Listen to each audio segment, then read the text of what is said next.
নবপত্রিকার দ্বিতীয় উপাদান কচু। এই সাধারণ সর্বত্র দেখা গাছটি আজ দেবী রূপে পূজিত হয়। এটি দেবী কালিকার প্রতিমা স্বরূপ। কালিকা সময়ের সীমারেখা ভেঙে ফেলা এক অদম্য শক্তি, তমগুণের আধার, যিনি ধ্বংস করেন অশুভকে, আবার তিনিই জন্ম দেন নতুন জীবনকে। ঠিক যেমন কচু গাছ নরম কোমল দেখালেও তার গাঁথনির গভীরে থাকে এক প্রখর সত্তা। ছায়ায় জন্মায়, আর্দ্রতায় বাঁচে, কিন্তু তার শিকড়ে আছে স্থিতি আর ঋজুতা। দেবী কালিকার মতোই কচু গাছ বহন করে এক বিপুল প্রতাপ, যা বাহ্যিক নয় বরং অন্তর্জাগতিক। তিনি আমাদের অন্তরের অন্ধকারকে দূর করেন, যন্ত্রণার মধ্যেও আলো দেখান।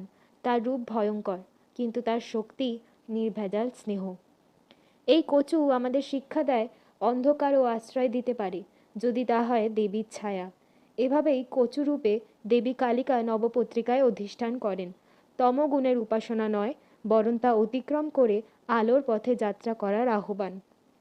নবপত্রিকার তৃতীয় উপাদানটি জানতে এই ভিডিওটিকে লাইক দিন এবং আমার চ্যানেলটিকে সাবস্ক্রাইব করুন। ধন্যবাদ।